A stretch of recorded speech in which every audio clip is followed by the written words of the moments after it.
कृपया स्वर्गलोक और पृथ्वीलोक की इस संयुक्त सभा की कार्यवली पर प्रकाश डालिए। अवश्य देवेंद्र, अवश्य। ये सभा प्रशासन संबंधित समस्याओं पर विचार करने के लिए आमंत्रित की गई है। इसीलिए आप सभी ब्रह्म ऋषियों को पृथ्वीलोक से यहाँ आने का कष्ट दिया गया है। क्या यह सभा पृथ्वीलोक की समस्याओं पर भी विचार करेगी? निस्संदेह है ब्रह्म ऋषि, निस्संदेह। तब तो हे देवेंद्र, इस सभा के लिए महर्षि विश्वामित्र को भी आमंत्रित करना होगा। इस सभा के लिए केवल ब्रह्म ऋषि ही आमंत्रित किए जा सकते थे ऋषिवर।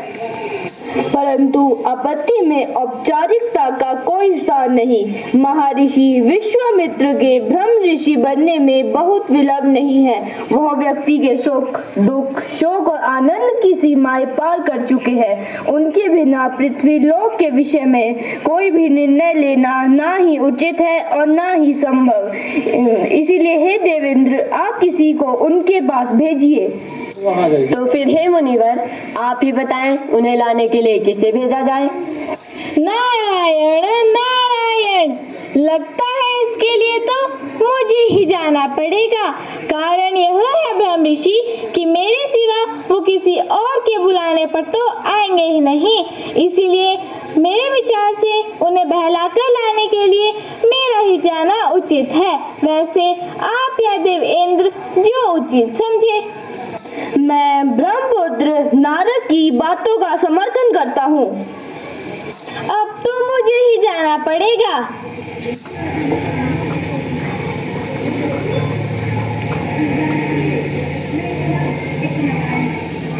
नारायण नारायण। सादर प्रणाम देव ऋषि। यशस्वी भव। यदि आपसे यह पूछना असभ्यता का प्रदर्शन ना हो तो आप मुझे यह बताएं, आपने मुझे दर्शन देने कष्ट क्यों किया? क्योंकि बिना किसी कारण के आप कहीं आते जाते तो नहीं हैं। मैंने तो तुमसे पहले ही कहा था, मैं तुम्हारे पास आऊं कैसे नहीं। तुम तो मेरे अपने हो, परंतु आज तो मैं स्वयं नहीं आया हूँ, दूत बनाकर भेजा गया हूँ। दूत? आप किसके दूत बनकर आए हैं ब्रह्मपुत्र? औपचारिकता तो यह कहती है कि मैं देवेंद्र का दूत हूँ, परंतु वास्तव में मैं महर्षि वशिष्ठ का दूत हूँ। पृथ्वीलोक से सभी ब्रह्म ऋषियों को बुलाया गया है, इसीलिए आपका जाना भी जरूरी है। यदि कोई और आया होता तो ब्रह्मपुत्र, मैं देवेंद्र और ब्रह्म ऋषि वशिष्ठ का आमंत्रण स्वीकार नहीं करता और ब्रह्म ऋषि बनने के उपरांत ही ब्रह्म ऋषि वशिष्ठ के दर्शन करता। इसलिए चलिए।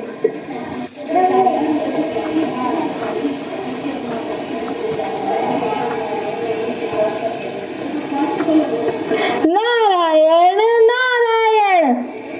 हे महर्षि विश्वामित्र, सादर प्रणाम। स्वर्गलोक में आपका स्वागत है। सादर प्रणाम देव इंद्र।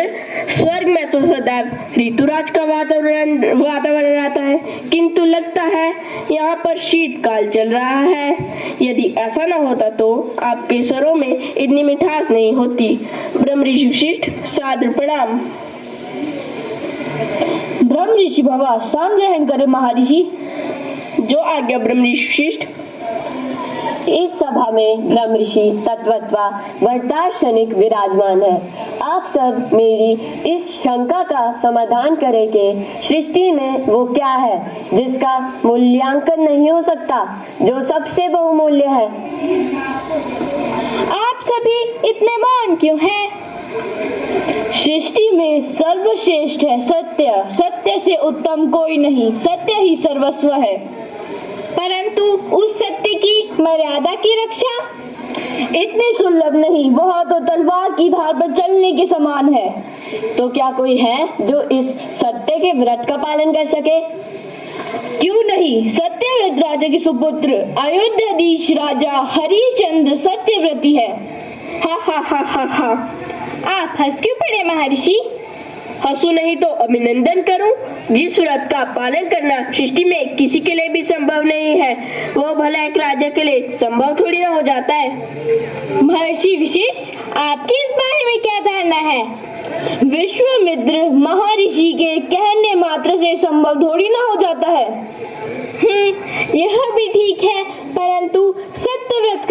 पालन करना तो बहुत ही कष्टदल है। राज्य छूट जाए, पत्नी तथा संतान भी छूट जाए, क्या स्थिति में भी सत्यव्रत का पालन करना संभव होगा? भाग्य उसके साथ छल कपट भी करे, विधाता उसे विवश भी कर दे कि वह असत्य बोले, तब भी हरिश्चंद्र असत्य नहीं बोलेगा, सत्य का मार्ग नहीं छोड़ेगा। महर्षि, ब्रह्म ऋषि के इस कथन में केवल सत्य ही सत्य है। नहीं, कदाचित नहीं। हरिश्चंद्र से असत्य बुलाना कोई कठिन कार्य नहीं है। तो क्या आप उनसे असत्य बुलवा सकते हैं? जी हाँ, यह असंभव है। यदि यह संभव हुआ, मैं अपनी संपूर्ण तपोशक्ति विश्वामित्र को समर्पित कर दूंगा और उनके ब्रह्म ऋषि बनने में समस्त साधन जुटा दूंगा। इसकी कोई आवश्यकता नहीं। मैं अपनी स्वयं तपोशक्ति से भी ब्रह्म ऋषि बन सकता हूँ। बन सकते हैं, अवश्य बन सकते हैं, परंतु आप ये तो बताएं महर्षि, आप दांव पर क्या लगा रहे हैं? यदि मैं पराजित हुआ तो मैं अपना आधा तपोबल हरिश्चंद्र को समर्पित कर दूंगा। जब तक महर्षि विश्वामित्र राजा हरिश्चंद्र की परीक्षा न लें, तब तक के लिए यह सभा स्थगित की जाती है। ठीक है, ऐसे करती हूँ।